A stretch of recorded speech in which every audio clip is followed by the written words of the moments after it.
In the name of Allah, the most merciful and most compassionate.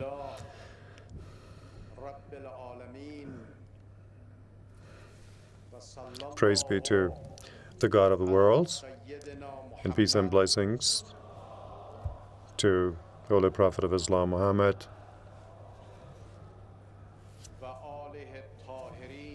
and his pure household and progeny.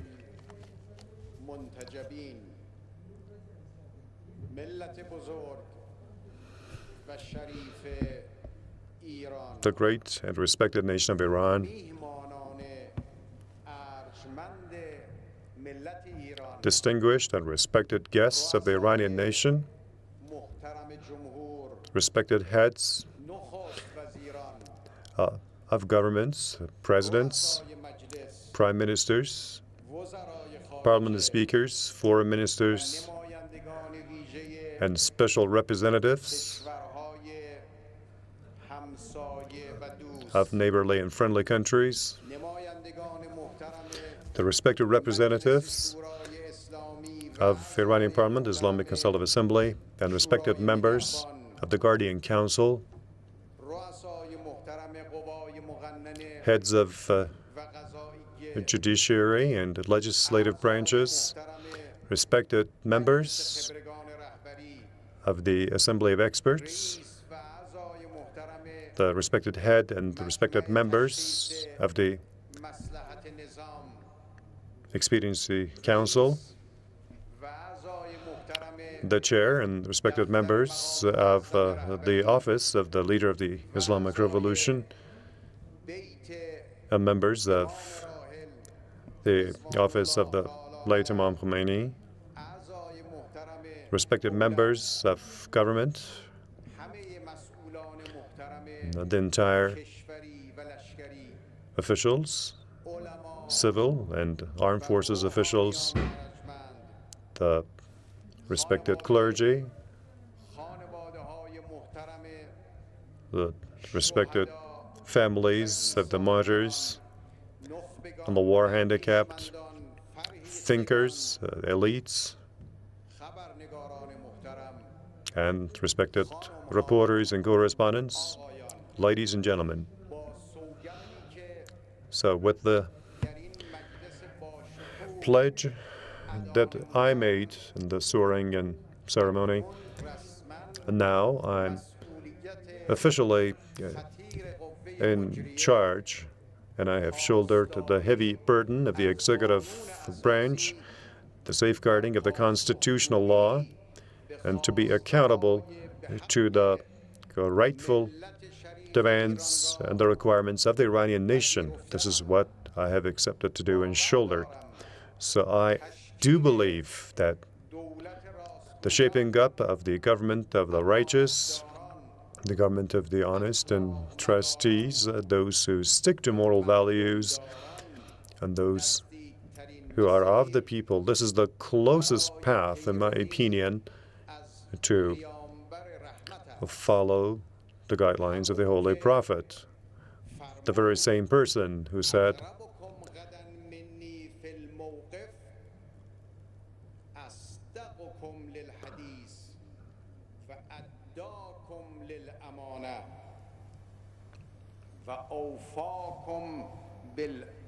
the part is done in Arabic. This is what the Holy Prophet has said regarding who is closer to him and who is the most pious. Now, the responsibility of the new government starts and coincides with the holy months of Ramadan, and then the beginning of this also is on 14th of Mordad, that reminds us of the people's victory in the constitutional revolution and abiding by the Constitution and the history of the freedom-seeking history and records of the Iranian nation. There is this coincidence, which is a good tiding for us. And I ask the Almighty God to open the doors of his blessings to the great nation of Iran and this servant of the people, and to determine a befitting destiny for the people and for the country. So the people of Iran, in the June 14th election, created a great epic. The great nation who has experienced lots of ups and downs and tolerated lots of hardship. They were full of hope and with a lively atmosphere and with their hope in the future of the government and of the country. Once again, the people depicted and showed religious democracy. So during the election, the people smiled at life, and through their unprecedented participation and turnout, they reflected their demands by voting, casting their votes in the ballot boxes. The leader of the Islamic Republic and the founder, the architect of the Islamic revolution, the late Imam Khomeini, may his soul rest in peace, he said that everything must be based on the people's vote. That's the benchmark and the yardstick. So today, on the basis of the people's vote, and which is signed and endorsed by the leader of the Islamic Revolution, we pledge to carry out, I pledge to perform and carry out the duties which, without a doubt, go beyond the capabilities of any real person. So in the past weeks, regarding the message that was conveyed at the ballot boxes, I contemplated deeply and delved into that. The people in the course of the election clearly showed as to what policy and what kind of ideology and thought they insist and find it the right continuation of the aspirations of the Islamic Revolution. So all those people who voted for me and those who voted for others, or even those who did not attend the polling stations, everyone, they're all Iranian citizens, and they enjoy equal citizens' rights. So the government of hope and prudence feels obliged to carry out the lawful demands of all of the people and to consider them all. So I'm the representative of all and the entire Iranian nation. So the capital of and the resources of this government on the path forward is reliance on God, a trust in the respected and endeared people of Iran, and benefiting from the whole natural and human resources of this land. The respected people of Iran voted for moderation and distancing from extremism.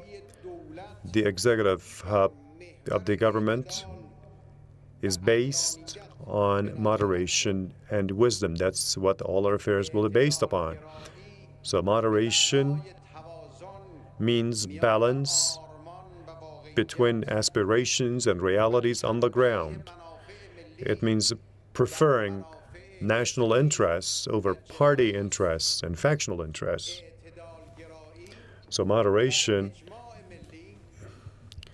regarding national consensus, abiding by the law, and patience, and this is what it insists on, and also on political interactions.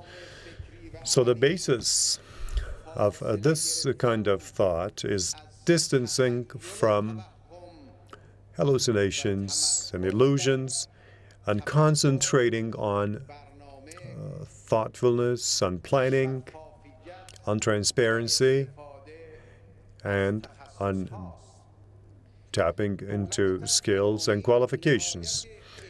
So the government of hope and prudence will try its utmost based on wise policies and procedures and proportionate to the facts and realities on the ground. It will try to have moderation as the basis of the management and the running of the affairs of the country.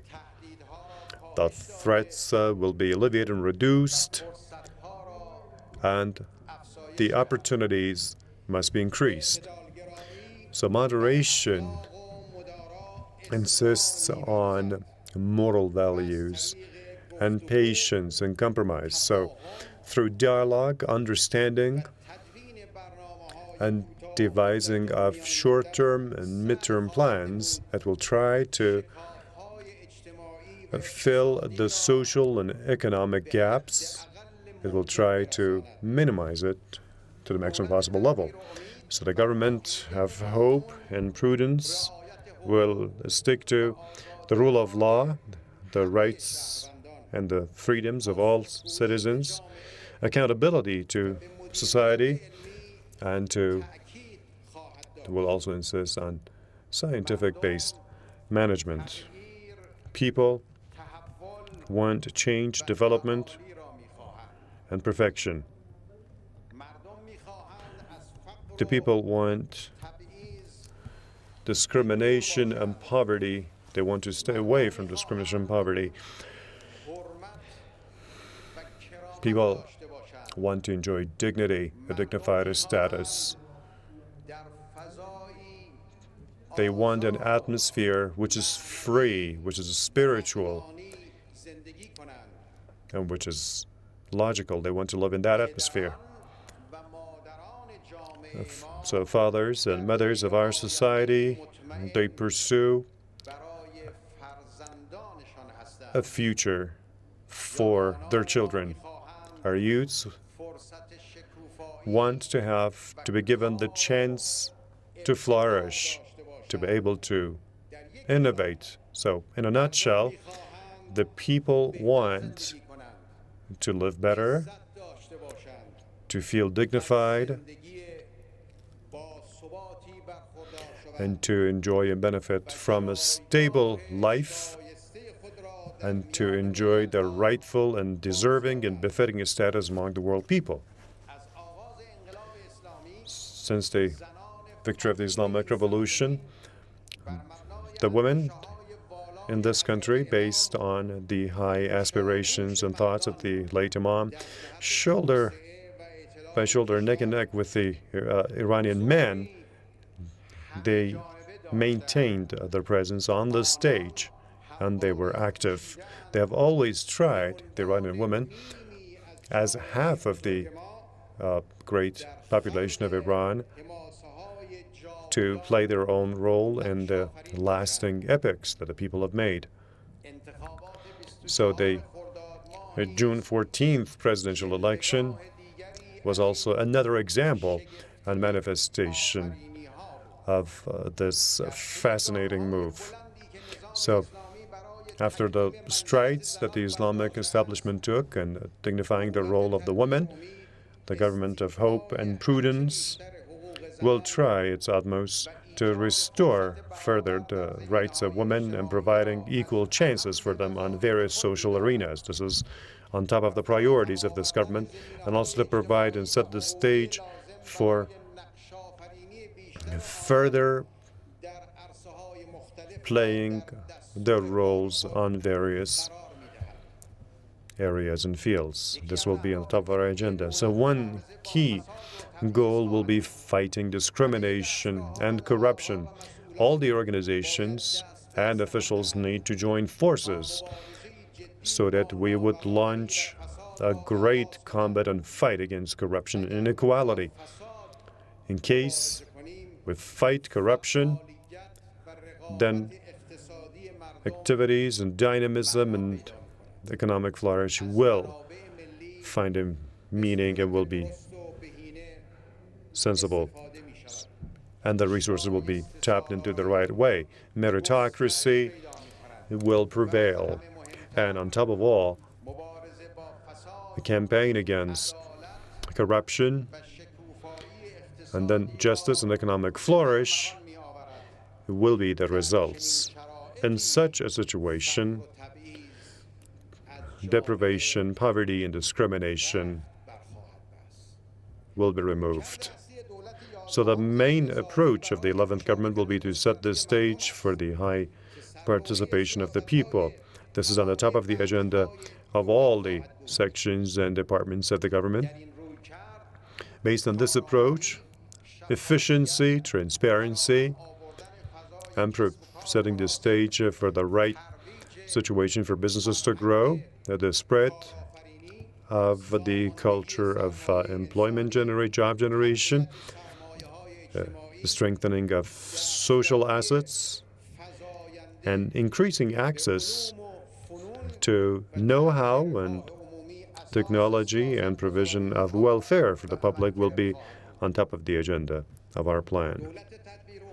The government of Hope and Prudence feels committed seriously to alleviate the suffering and pains of the Iranian people and to restore hope and a lively situation for the Iranian people also. In order to do that, power and national power and resources and riches need to be boosted. This collective wisdom should be the basis of decision-making, and we should act accordingly. The non-government organization, we need to trust them. So the running of the affairs, all the affairs by the government, this needs to be reduced. We need to trust the people. We need to talk to the people honestly. And we need to provide the situation and lay the groundwork so that the people feel responsible and feel they want to play a role and to make and earn a living and contribute to the nation at the same time. And the government's role in their lives should be reduced. So in that framework will set the stage for individual growth, sticking to religious values and social freedoms. They will all be made possible that way. So the government needs to correct the structures and mechanisms so that the people will be able, by relying on planning and thoughts and their own capital, they will be able to grow, and so that their efforts will lead to national development. We have variegated cultural arenas. These are among the beauties and the riches of this ancient land. So Iranians across the country have learned this lesson well, that they need to join hands and to live proudly together. They have always done this. Some efforts have been made regarding the regional development and also restoration of minority groups' rights. But unfortunately, still, there are some shortcomings and some deficiencies. So the government of Hope and Prudence obliges itself to set the stage for restoration of these rights in the best possible way and try in line with elevation of a dignified status for all Iranian nationals. This will be on the very top of the agenda of this government. Now, today, the people of Iran, when it comes to the shortcomings and problems and issues that the country is facing, they are both aware, and this has preoccupied their minds, but these very same people, through their high turnout in the election, they created hope. So through planning and moderation and right management, we would move toward a lasting development and progress. Now, on the foreign policy front, I would like seriously, and as the president elected by the respected and dignified people of Iran, I would like to announce that the Islamic Republic of Iran pursues peace in the region. Iran is the place as a center of stability in this chaotic region. We do not plan to change the demarcations and borders. The political structure and establishment of each country relates to the will of the people in that very same country. So any kind of change in the political structures through foreign intervention, we are opposed to all those moves. And making use and resorting to force is counter to democracy, as we believe, and the right of the people in determining their own destination. So opposition and fighting against any kind of bullying, despotism, and domineering, and aggression, especially military invasion, this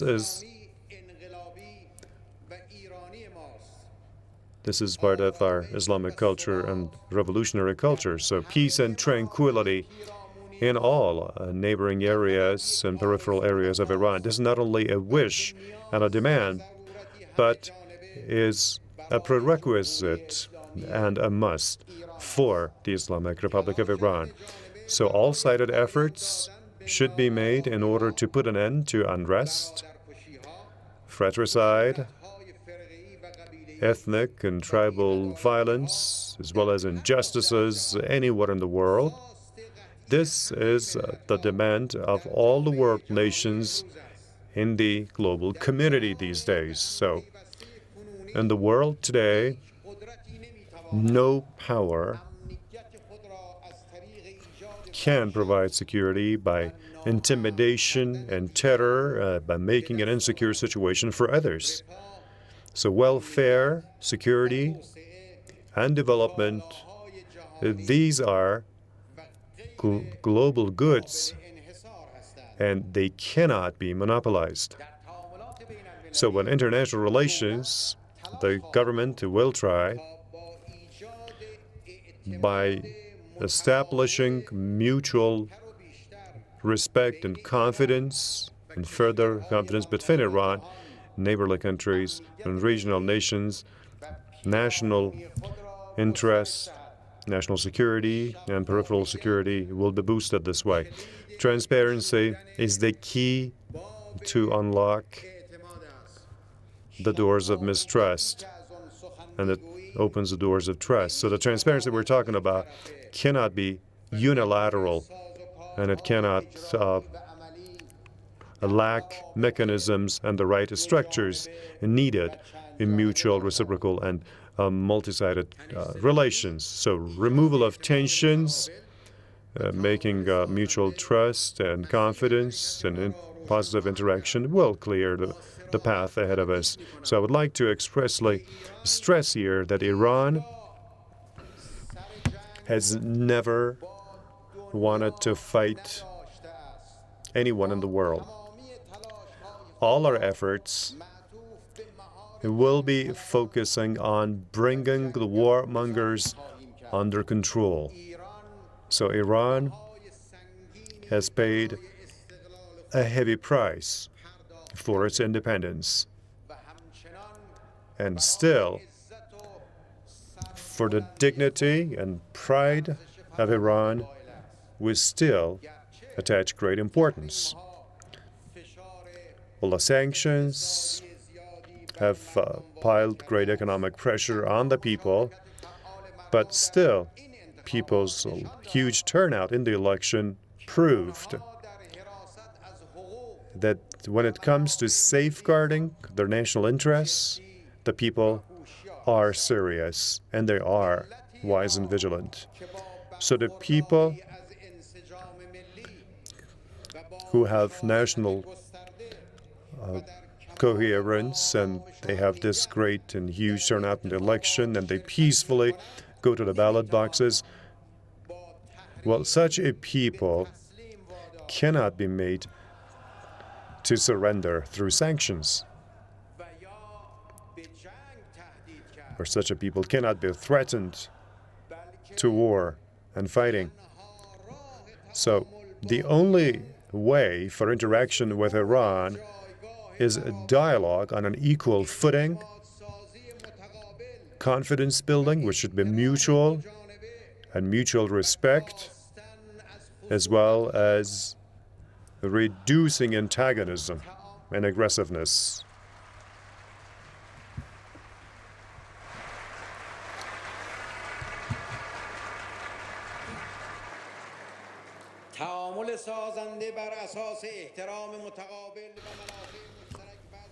Interactions and an equal footing and cooperation, this is the basis of our relations with other world countries. On the very same basis, proportionate to the attitude and approaches of the other side, in line with improvement and upgradation or promotion of ties, we will take the next steps. So I want to clearly express that if you want the right response, it should not be through the language of sanctions, it should be through the language and discourse of respect.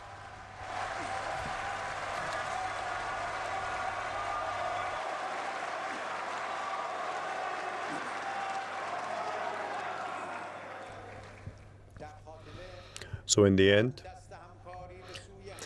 I extend my hand toward all the organizations and departments in charge in the government and ask their assistance, the government of hope and prudence, to materialize all the lofty aspirations of the country and to elevate the dignity of Iranians. It needs the thinking and the cooperation of all the people. So I am hopeful that through peaceful coexistence and sympathy, the defending of the international interests, and by responding to people's demands and requirements, hopefully we'll be able to see a better future. Hopefully everyone will realize the fact that this is the chance that is given to us. God forbid we should stay away from sideline issues and stay awry and go awry. So let's take heed of what is said by the Holy Prophet of Islam, who says, whoever opens a door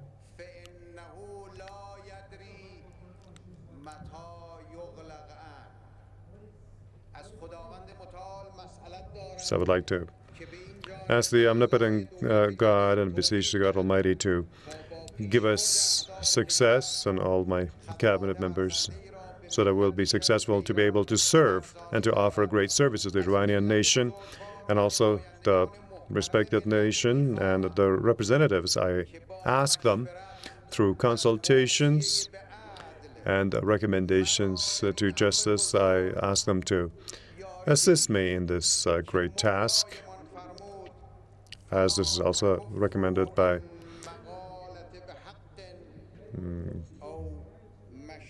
our imams. So respected foreign dignitaries who have participated in this gathering, and they have come from far and wide. They're respected ambassadors and envoys of various countries with diplomatic offices in Tehran, and also the civil and army commanders and officials. I would like to thank them all and wish them all success.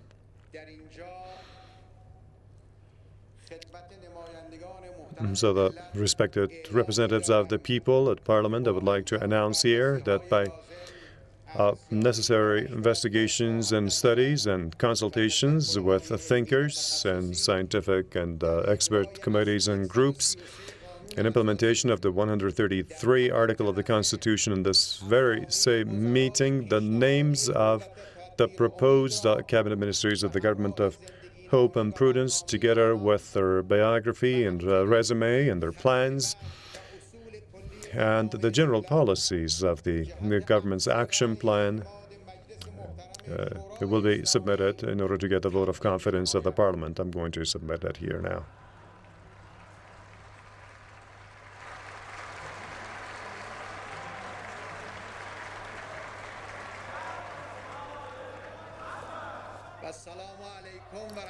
Peace and blessings to you.